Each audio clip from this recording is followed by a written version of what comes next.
Episode ng ating vlogs, Badong Aratilis po.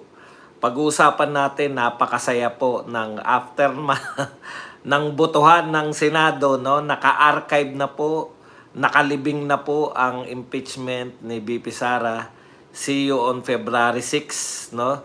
Kung sila po ay may ebidensya talaga. Kasi kung wala na may ebidensya, ayan po ay hindi rin naman tatanggapin ng Supreme Court, no? Kasi binigyan na po sila ng Supreme Court, yung House of Representatives, na ito ang gagawin ninyo. Hindi na po pwede ngayon yung shortcutan, no?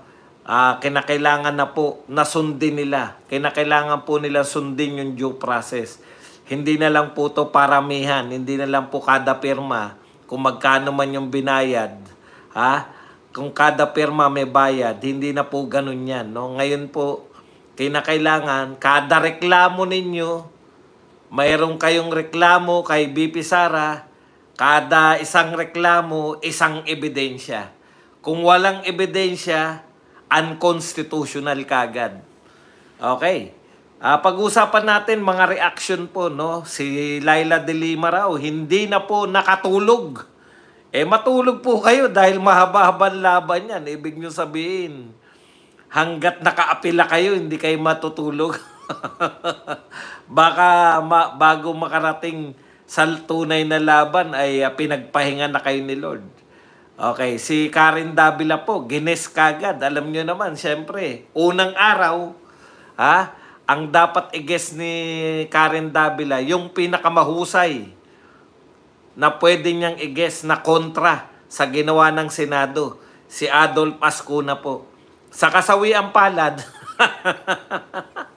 huli na nang nalaman ni Karen Davila na pabor pala. Hindi nyo kasi nauunawaan yung utak ng mga justices. Pabor si Ascuna sa ginawa ng Senadong botohan. Hindi mo natira yung Senado, yun yung purpose nila, di ba? Yan po ang sinasabi natin. Yung isa hindi makatulog, yung isang kontrabulate, si Karen Davila, ay nag-guess. Kasi kala nila kakampi nila si Ascuna.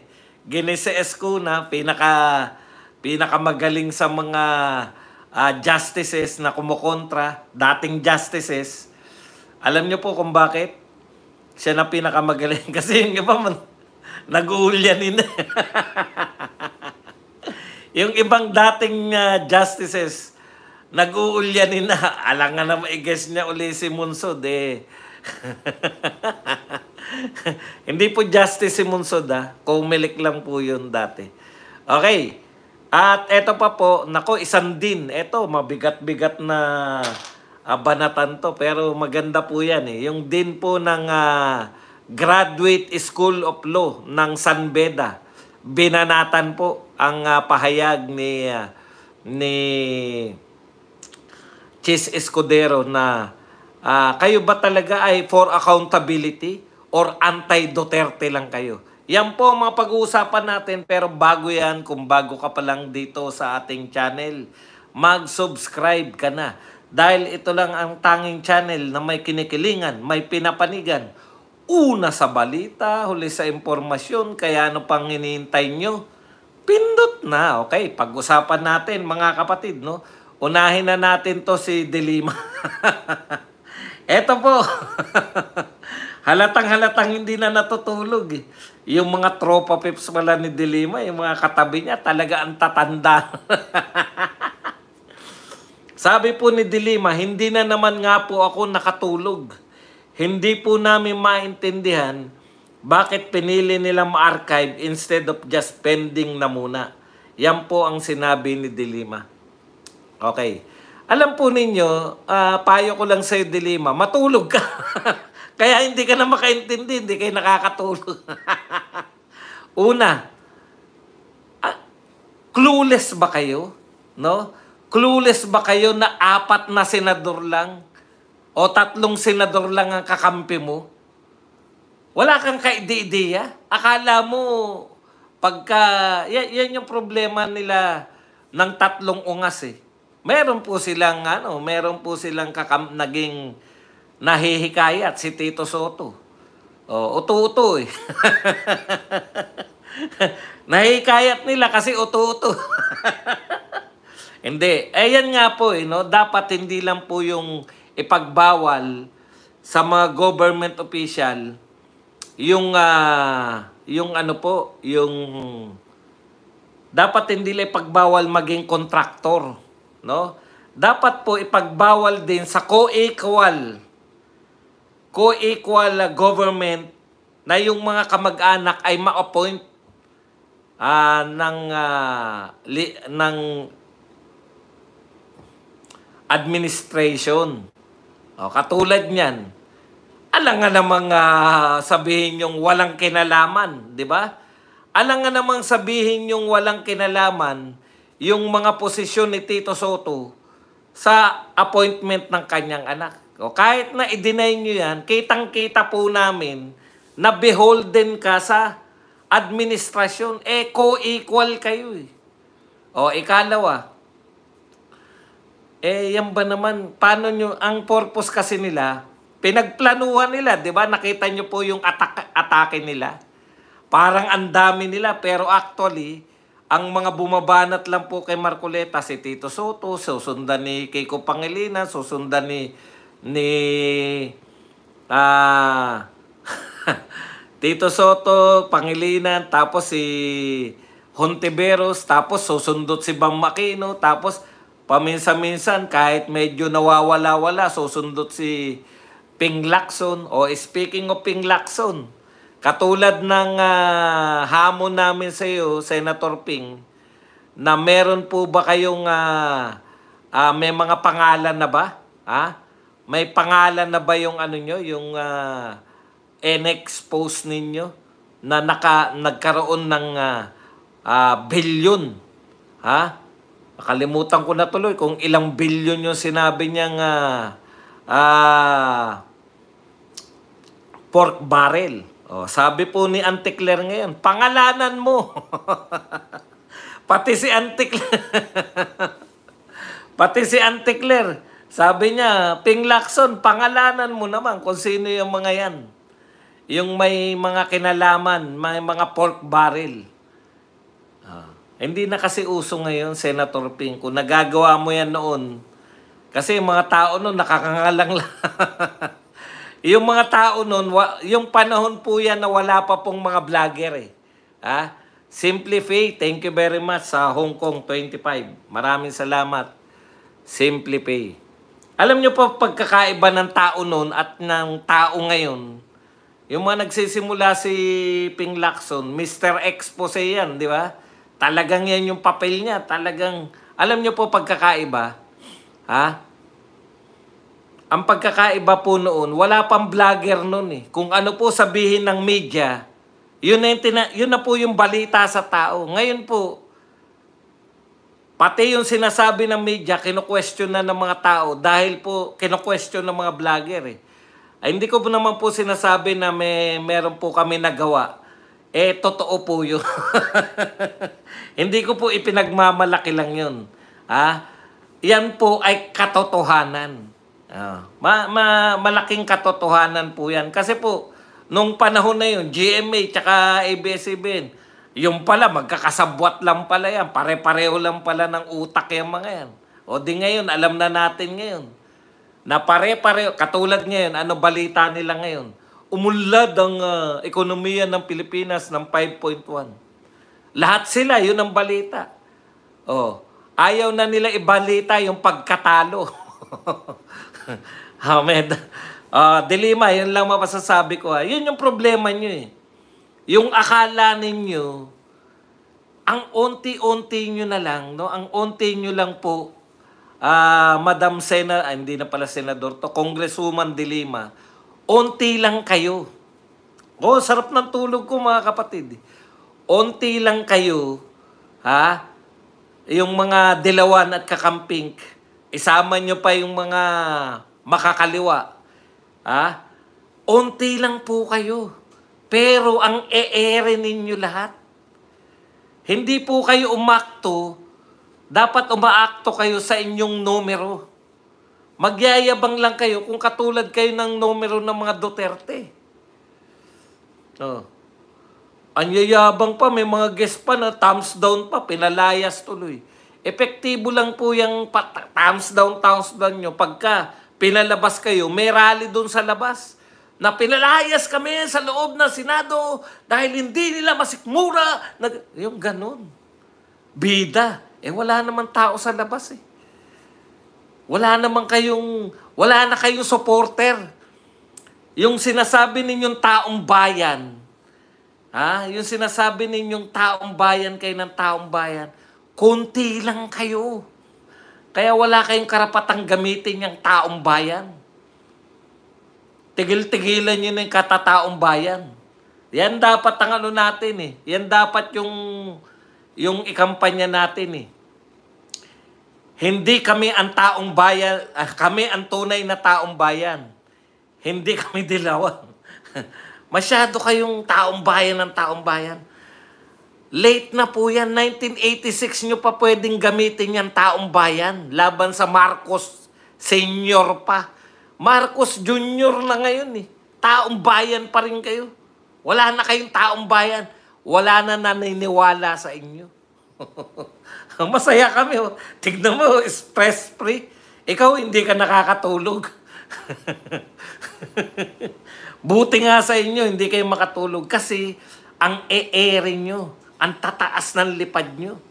Akala nyo may backup kayo ng taong bayan. Ilan lang kayo sa Kongreso? Oh. Nagtataka nga kung tinatawag nyo pa sarili nyo minority. Magkakampi naman kayo ng majority. Ipaubayan nyo na sa mga Duterte kahit ilan lang sila. Yun ang tunay na minority. Sila Pulong, sila Ungab. Yun ang tunay na majority. Kakampi rin naman kayo eh. Kayo naman, masyado kayong pa-effect. O hindi po umubra. No? Alam po ninyo, yung style ninyo, gayahin nyo yung mga Duterte. Yung mga Duterte senators noon, umaakto sila sa kanilang numero. Nakita nyo ba nagyabang sila Bato? Nakita nyo ba nagyabang sila Bongo at saka si Robin Padilla? At kakampi pa nun si Tol. Tol, kumusta? Tol, punta tayong China, Tol. Bati-bati na, Tol, ha? Bati na yung Pilipinas sa China. Ikaw, ban ka pa rin. Okay. Umaakto lang sila Bato, sila Bongo, si Robin Padilla. Umaakto lang sila na konti lang kami. Ano lang kami? Putya kayo, 3 lang kayo, kala nyo, lahat ng usapin, naroon sila. Hindi kami naniniwala dyan. Naniniwala kami dyan. Dapat ganito mangyari. Ito dapat ang gawin ng Senado. Ito dapat. Utot nyo, 3 lang kayo. Yan ang katotohanan. Nauto nyo si Tito Soto. O baliktad. Nauto nyo si Tito Soto o kayo nauto ni Tito Soto. Hindi ko maintindihan. Pasensya na. Hindi ko alam kung sino sa inyong 3 at saka kay Tito Soto ang tunay na uto-uto eh. O ganun lang po yan. Wala talagang taong bayan. Yung sinasabi nyong taong bayan, mga Duterte yan. Yung sinasabi nyong magwawala, epektibo lang yan, no? Pwede nyo ipanakot kala Chis Escudero yan, sa mga baliktarin.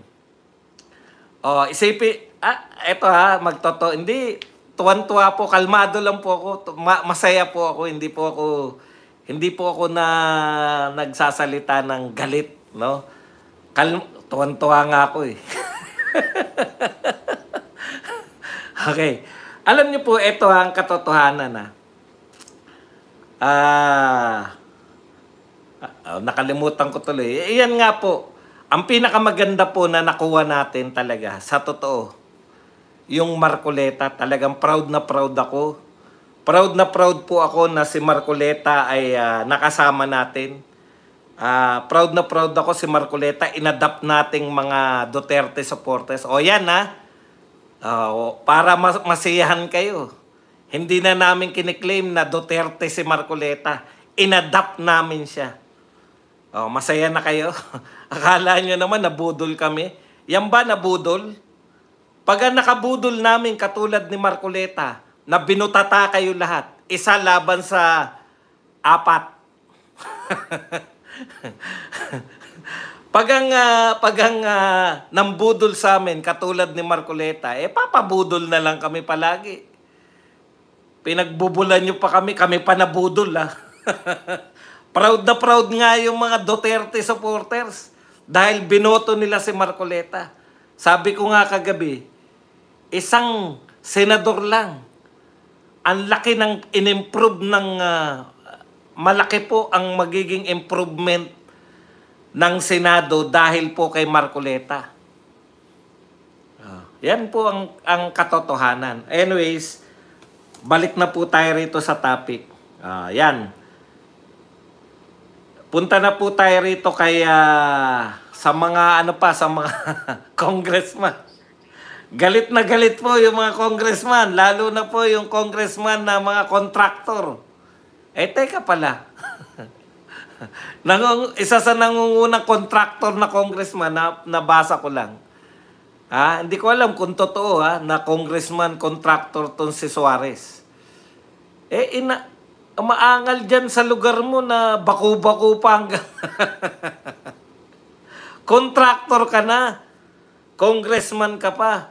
Ang ine-expect namin, ang ine-expect namin, yung makalsada sa inyo, wala nang baku-baku. Hindi mo tularan dito sa San Jose del Monte. Nakita mo naman, no? Hanggang bundok sa amin, sementado. Mayor ko.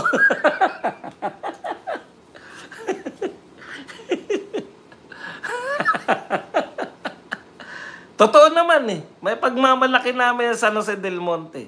Bagamat hindi po kami pareho na sinusuportahan ng ating mayor at congressman, wala naman po kayong makikita rito na sira-sira pa ring daan. Di ba? Okay. Ang sabi nito ni Suarez, nag-react siya kay Amy. Dapat daw mga congressman, kasi pinagtatawanan ni Amy. Wag na raw kayo kung ano-ano. Ang dapat nyo raw intindihin, sabi ni Amy, tanggalin, palitan nyo yung inyong sinabi niya ba bonjing? Nawala po sa isip ko, wala kasi nalalagay. Sa kanya ba galing yung bonjing o sa iba na? Sa 6 na oras pong pakikinig, hindi ko na gano'n narinig kung sinabi niya ba yung bonjing o hindi. O sinabi na lang ng iba. Sinabi niya bonjing? Okay. Palitan nyo na raw yung congressman, yung yung inyong, anong tawag dyan? Yung inyong House Speaker. Galit na galit sila JJ Suarez, tsaka to si Konggun. Baby Bonjing. Sino naman hindi magagalit? Di ba? Si Suarez ang kong namin sa Quezon, puro daming mahirap dun. Mga tao lubak-lubak. Ngayon, nag-react siya. Wala daw kayong, dapat hindi raw kayo nakikialam. Kahit pa ano status ninyo. Status ninyo at saka kahit gaano kayo katagal na senador. Dapat daw walang senador na nakikialam. Tama naman yun. Pero teka lang, di ba kayo, congressman, tinawag ninyo yung vice president na pusit? Nag-react ba kayo nung yung... Inano nyo ba? Si French Castro nung tinawag yung vice president ng Pilipinas na pusit? Inano nyo ba si French Castro? Pinatawan nyo ng parusa o inarningan man lang? Hindi rin naman Pag kayo sinasabihan yung leader ninyo, galit na galit kayo, parang untouchable yung leader niyo. Same din naman Ilang beses nyo bang tinawag ng kung ano-ano si BP Sara? Ang natatandaan ko yung pusit. Kasi ang layo Tangengo talaga, no? May pusit bang ganyan kaputi? Bugok talaga pati.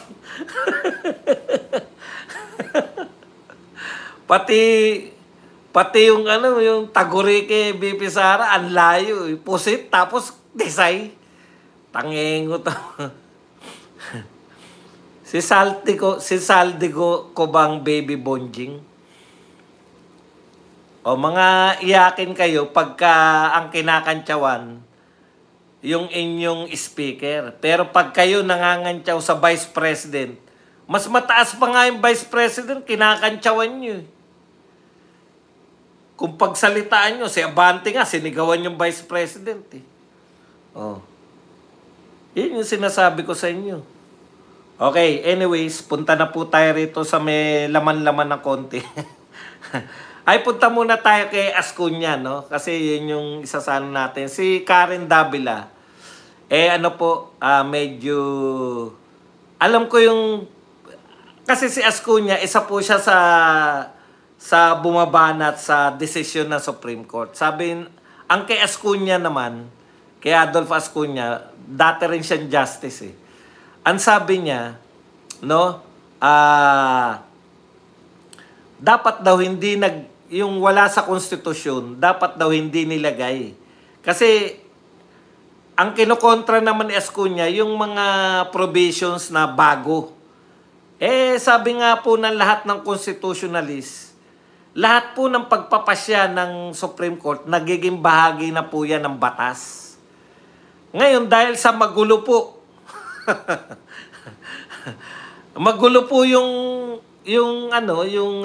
House of Representatives sa kanilang pagsasampa ng reklamo, kinakailangan ilinaw tuloy ng Supreme Court.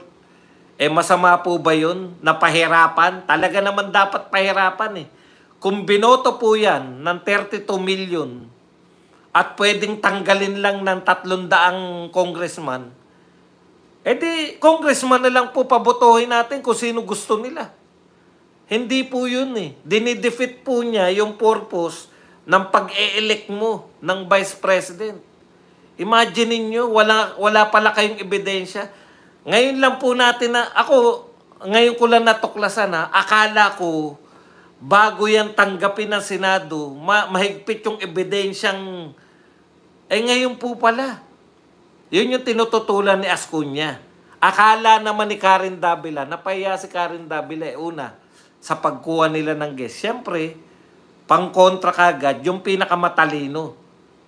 Di ba si Ascuña na yun? Hindi naman sabihin na mas matalino siya kay Carpio at saka kay Carpio Morales. Kaya lang, mas ano pa siya eh. Sa edad siguro di ba? Ang sinabi ni Ascuña ganito, kasi unang tanong pa lang, alam mo na kagad, doon patungo si Karen. Yan sabi, sang-ayon po ba kayo sa botohan na naganap sa Senado? Sang-ayon ako, Karen. Hindi pinalata ni Karen, nagulat siya, nabigla. Hindi po yung ine-expect niya. Ang ine-expect niya siguro sagot ni Ascuña, hindi siya sang-ayon. Sang-ayon siya kasi in-archive lang. Hindi dinismiss, di ba? Yun eh.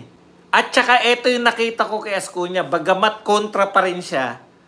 Kasi tinanong sa kanya bakit daw yung sinabi ni Chis Escudero na kayo mismo, hindi kami nag-TRO, nakiusap lang. Nakiusap lang daw. Si Davide kasi nun, ini-impeach din po ng House of Representatives.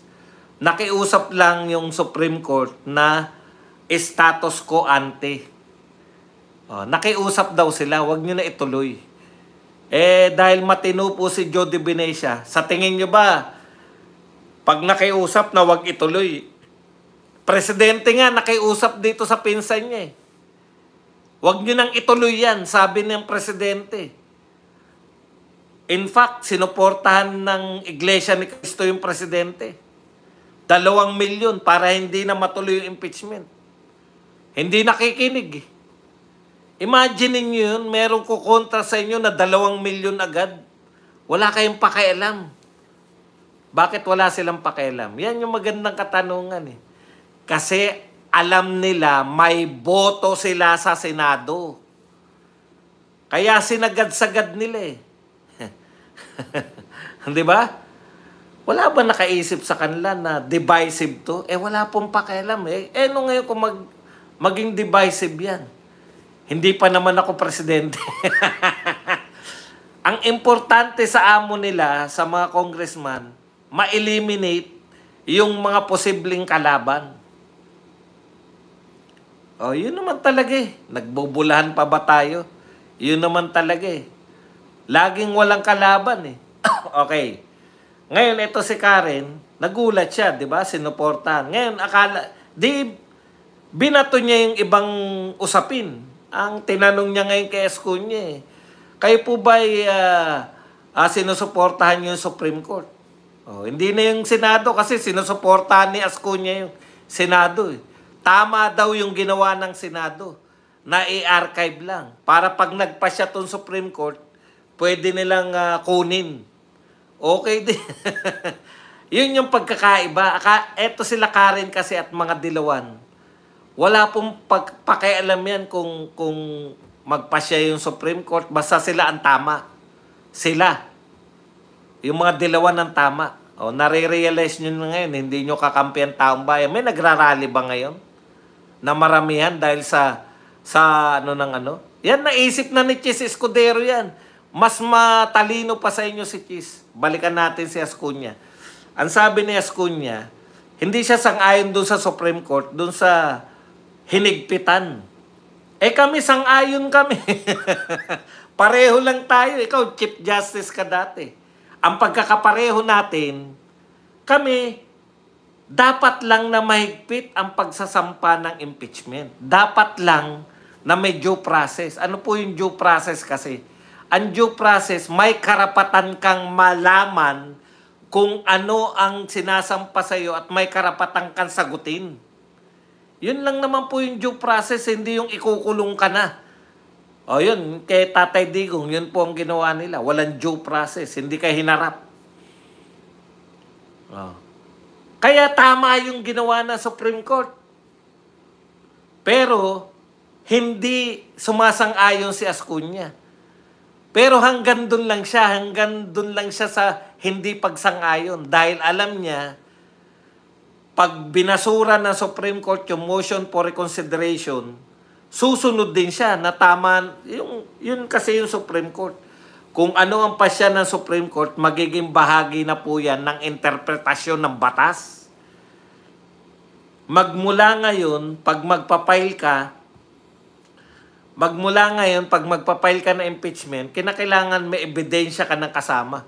Eh, paano yun? Di malalaman na ng kalaban. Malalaman na ini-impeach mo kung ano ebidensya mo. Ano yung sinasabi? Sinabi ni Rizon Tiberos, eh di pa paano yan? Matatakot na tatakutin na yung mga, anong tawag doon? Yung mga testigo. Sa pangkaraniwang korte nga, dapat malaman merong ebidensya. Halimbawa po, mga krimen lang po na nagnakaw ka ng 100. Putya, may ebidensya pa yan eh. Ito, remittance mo, 900 lang. Ito yung nakalagay sa resibo, 1,000 yung benta mo. Nasaan yung 100? May ebidensya pa eh. Nagnakaw lang na 100 na. Tapos ito, binoto ng 30 million, 32 million. Tatanggalin nyo. Ano po ebidensya nyo laban sa akin? Wala ebidensya laban sa iyo. Doon na sa korte. Bakit kami magbibigay ng ebidensya? Sa korte na. Sa korte na. Wala kayo ebidensya sa akin? Tatanggalin nyo ko? Sa pamamagitan lang ng botohan? Botohan ng ano? Botohan ng 24 na senador. Eh bakit po pumapanig sa atin si Chis Escudero? Maka Duterte po ba yan? Hindi po. Waiter nga yan eh. Di ba? Wag po alam nyo ang mahirap sa atin minsan? Amaze na amaze tayo. Kakampi pala namin to. Ay, ang galing nila kakampi. Magagaling pong manggamit yung mga yan.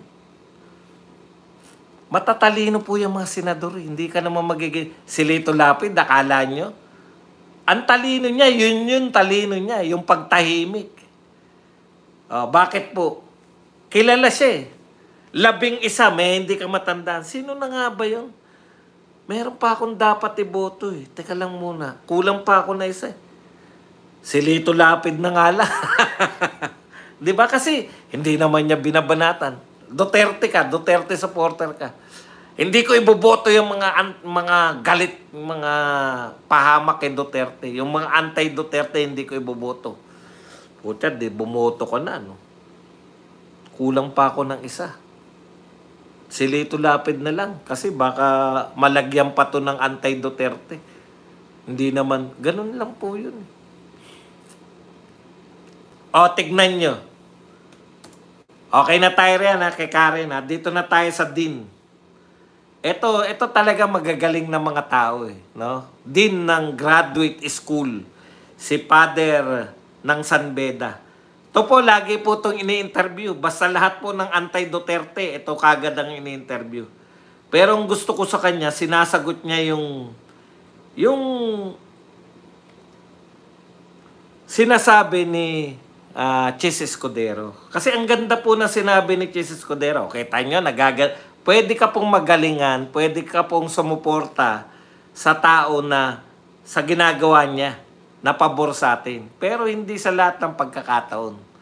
Kasi mamaya mabigla na naman kayo. Di ba binabanatan, di ba pinupuri lang ni Badong yan? Bakit ngayon binabanatan na? Opo, hindi po sila mga Duterte. Mangga rin sila. Kaya maganda po yung pananaw natin.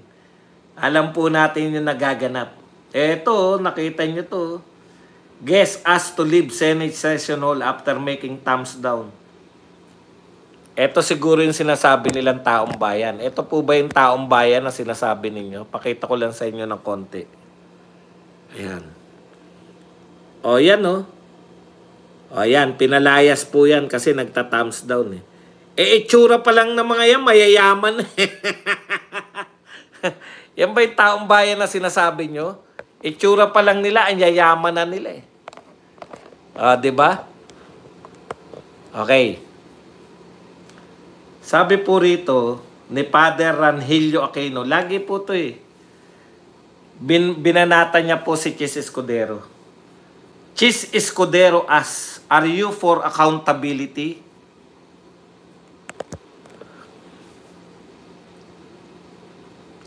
Or are you simply anti-Duterte? Ganda, di ba? Totoo ba na kayong mga nagsasalita ng accountability? Lagi po niyan sinasabi. Si Aping Daldal, si Delima, yan sila Keiko, Bam, and Ray Sontiveros. Lagi po yan, accountability, accountability. Ang tanong ni Chis sa kanila, totoo bang for accountability kayo?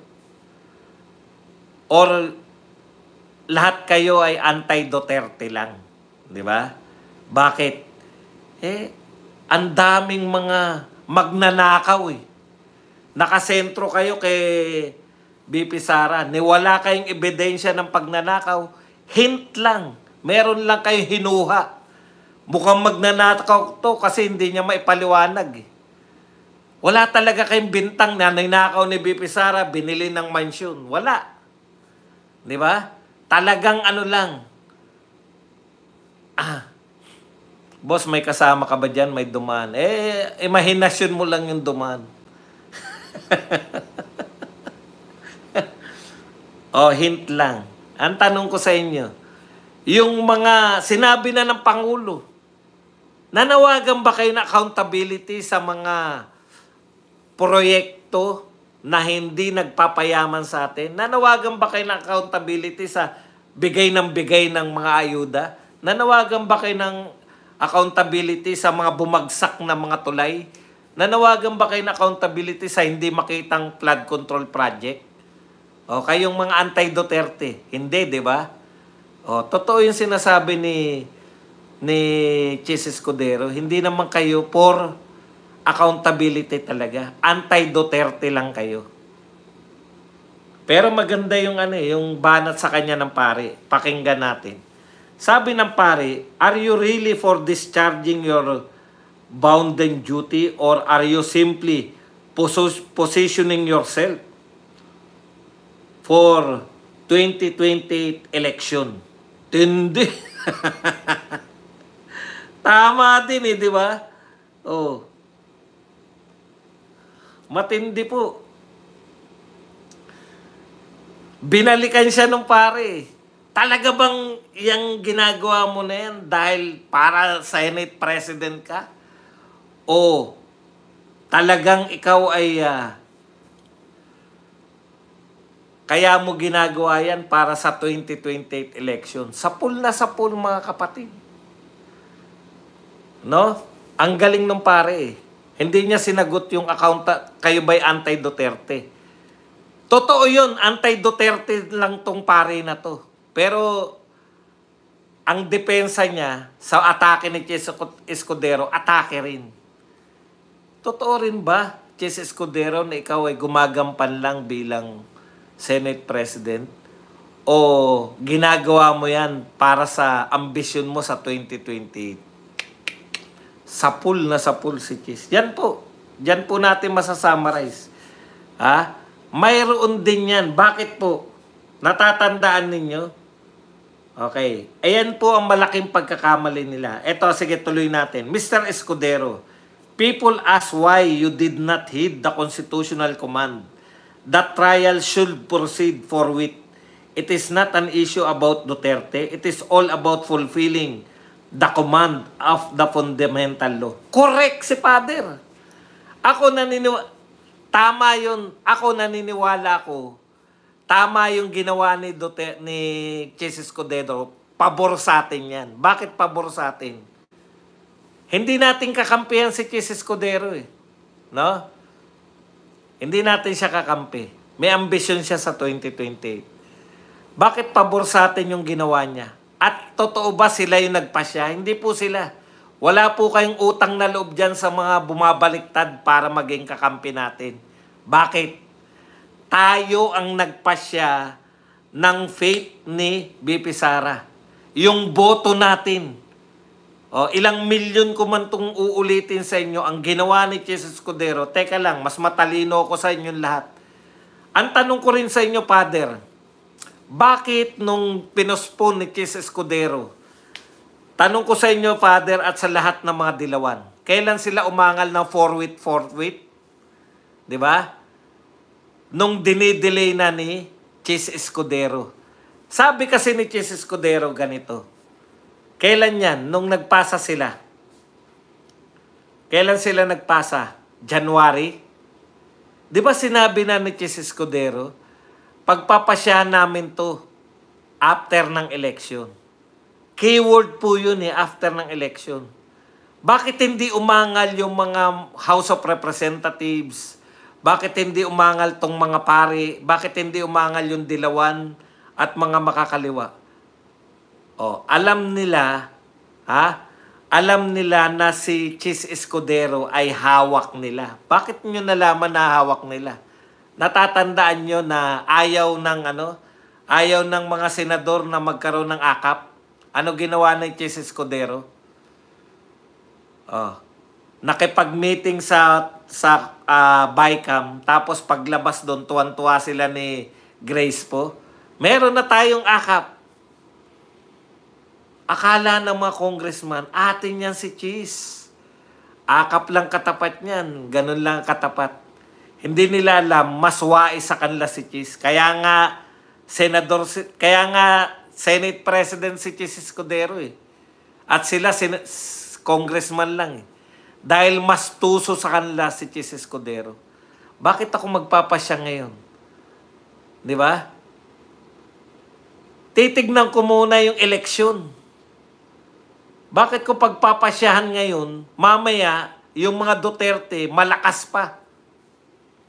Kung malakas ang mga Duterte at tinuloy ko tong impeachment, na impeach si BP Sara, yari kami sa 2028. Di ba? Dinelay niya. Pumapalag ba sila nung dinelay ni Chis Escudero? Hindi sila pumapalag. Kailan sila pumalag? Nung natalo na sila sa eleksyon. Pinagmamadali na nila si Chis Escudero, Mayo pa lang. Pagkatapos ng eleksyon, oh, pwede na kayo. Bakit ayaw nyo pa? Bakit ayaw nyo pa na mag-convene? Forthwith. Kailan nila sinabi ang forthwith na yan? Hindi nila sinabi yan nung nagpasa sila. Sinabi nila yan after ng election. Bakit mo dinidelay? Bakit mo dinidelay? Bakit mo sinasabi na 20th Congress na? Nagkukwenta na si Chis. Magbukas man kami, ganito, oras, kulang na, sasagot si BP Sara. Nagkukwenta siya eh. Tapos 20th Congress na, wala nang time kami. Bahala na yung 20th Congress. Pero nasa isip ni Escudero, alam natin hanggang 19, kayo po, magtapatan tayo. Alam natin, mapapalitan na si Chis Escudero. Nung 19 Congress, alam natin, yari ka, keso. Tanggal ka na. Yan yung nasa isip ko eh. Puta, gano'ng katuso yan. Niligawan yung mga Duterte. Yung mga nanalong pro-Duterte. Anong gusto nyo? Tama yung sinasabi ng pare.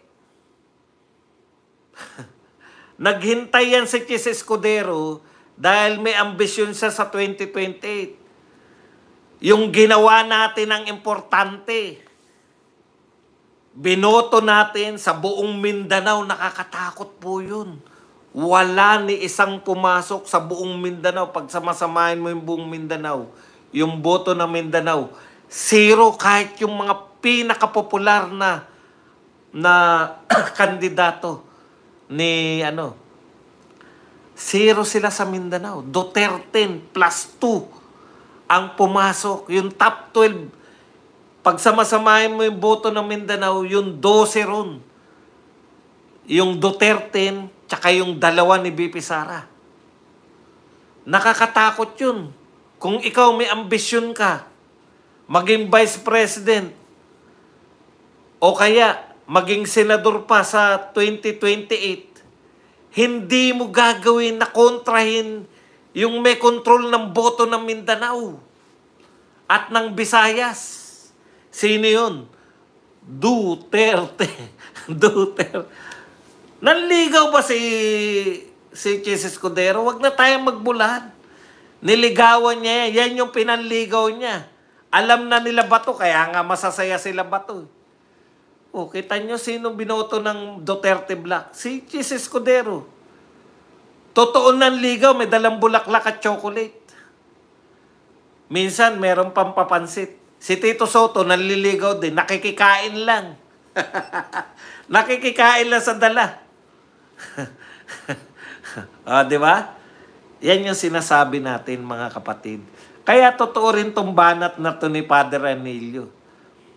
Inakusahan sila, hindi naman kayo totoong accountability. Anti-Duterte lang kayo.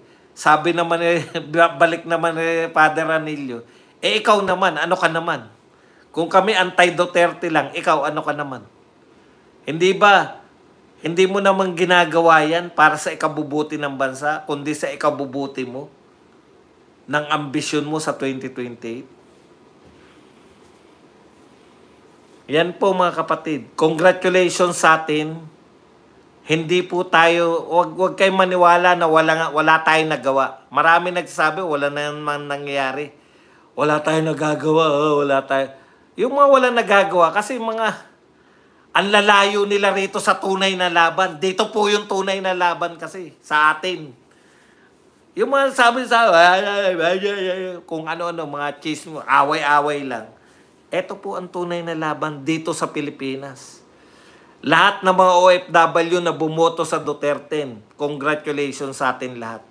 Lahat ng mga taga Mindanao, taga Visayas, taga Luzon na bumoto sa mga Duterte, congratulations. Dahil pinakita natin na totoo yung ating boto, totoo na may mga Duterte supporters. Natakot yung mga kaya nga 1941 yan eh. Yung 19 po na yan, hindi po yan dinulot na nagbaliktaran ng kusa yung mga yan. Yung 19 na yan, dahil po yan sa boto, pinakita nating boto natin, tayo pong mga Duterte ang nagpabaliktad ng utak nila, Chis Escudero at ng iba pa. Yan po ang katotohanan. Hindi po yan inutang natin sa iba. Yan si Marcoleta, tuwan-tuwa tayo dahil tama yung binoto natin. Nakita nyo naman resulta, isang Marcoleta lang. Na-imagine nyo po ba? Yung mga hindi po nakapasok, panay abogado. Isang Marcoleta pa lang yung napapasok natin, ganyan na impact. Paano kung pumasok na sila Vic Rodriguez, sila Hinlo, at kung sino-sino pa, ng panay mga abogado? Sasaya po ang Senado muli. Yan pa, may sinasabi pa si Jennifer, hindi po nakaya ng dugas. Hindi po kinaya ng dugas eto pong resulta ng to. Partida pa raw, marami pang dugaan dyan. Hindi pa rin po nakaya ng dugas yung boto, yung totoong boto ng taong bayan.